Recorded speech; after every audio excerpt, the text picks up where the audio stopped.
Welcome back to JoJo Bizarre Adventure, Anime Review Episode 49. This will be the last episode that's been officially released so far for JoJo Bizarre Adventure Stone Ocean, Episode 12. And it is also the 164th episode of the anime, Torrential Downpour Warning. And this one covers roughly just a few chapters of manga, chapters 40 and 50, and a scene from chapter 57. Yep. Most of the point for this one would pick up exactly where the last episode left off, where Jolene meets Jucho for the first time. And has a brief conversation with him, like, I have to get to the courtyard, give me 1 minute. He's like, and of course, don't raise the alarm.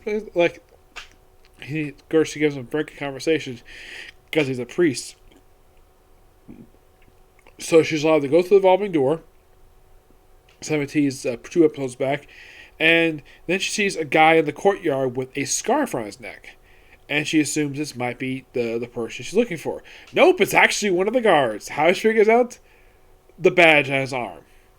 Yep. Yeah, he looks like a freaking pilot. Like, since when do guards wear scarves? This I thought was kind of weird.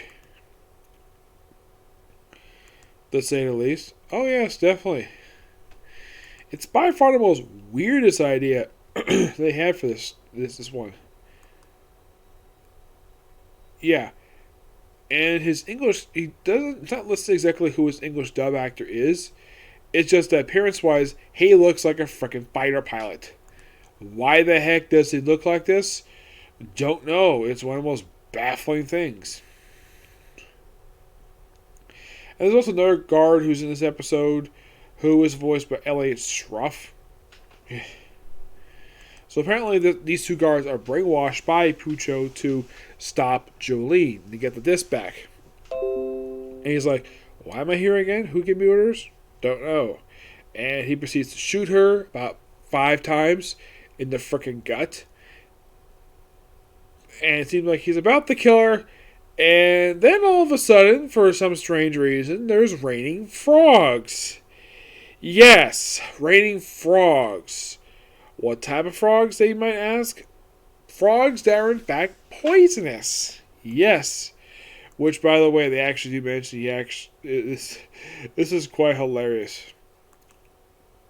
The fact that basically we have a bunch of raining frog. This is basically due to weather report. Or forecast, excuse me.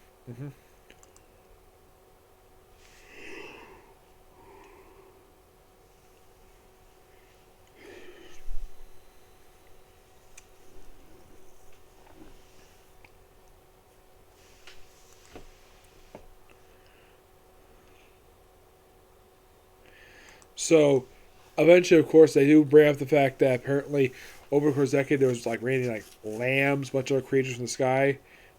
Then, of course, basically, like, and then, of course, Fucho sends out White Snake to go receive the disc after the guard pretty much kind of failed.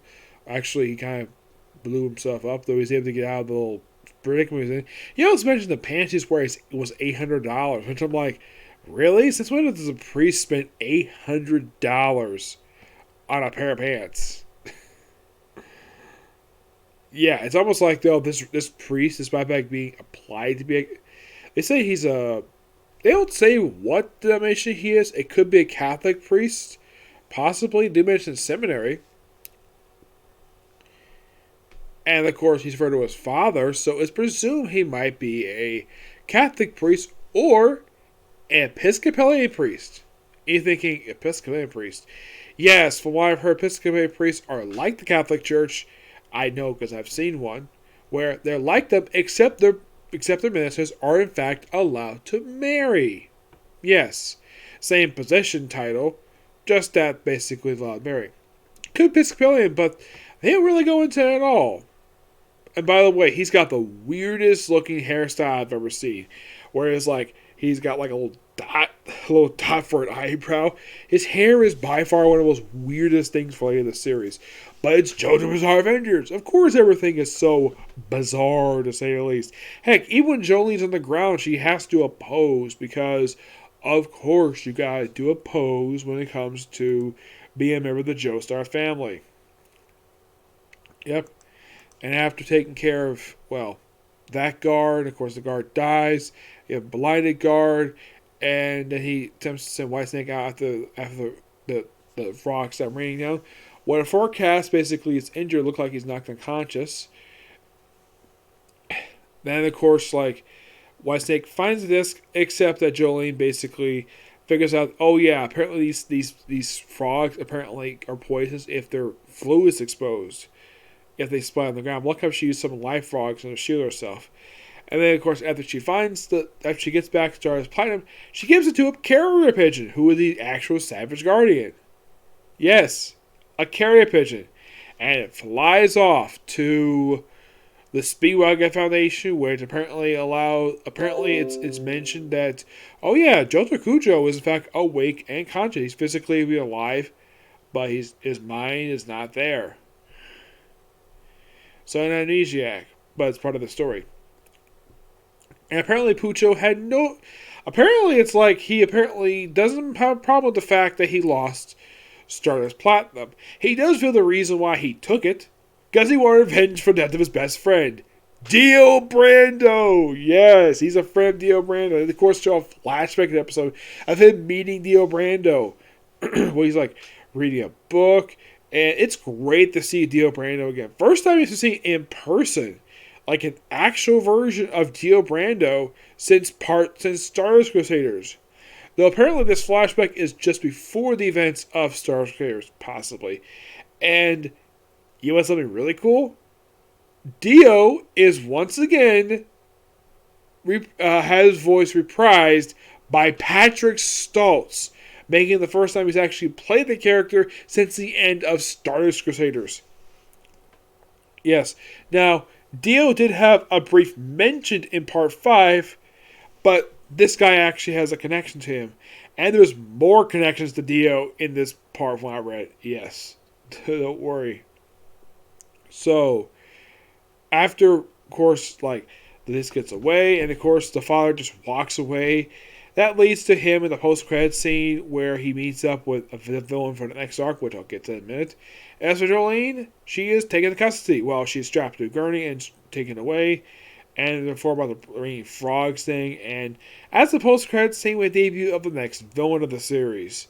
Well, one of the stands. His name is Sports Maximum. Yes. Now, why the heck is he called Sports Maximum? I have no idea. Yep. But if you look at basically for this particular... I'm looking at the story arcs for Stone Ocean. So, these 12 episodes covered the first 47 chapters of the manga. Mm-hmm. Yep. Actually, no, first 50 chapters. That's as far as they got with it. Mm-hmm.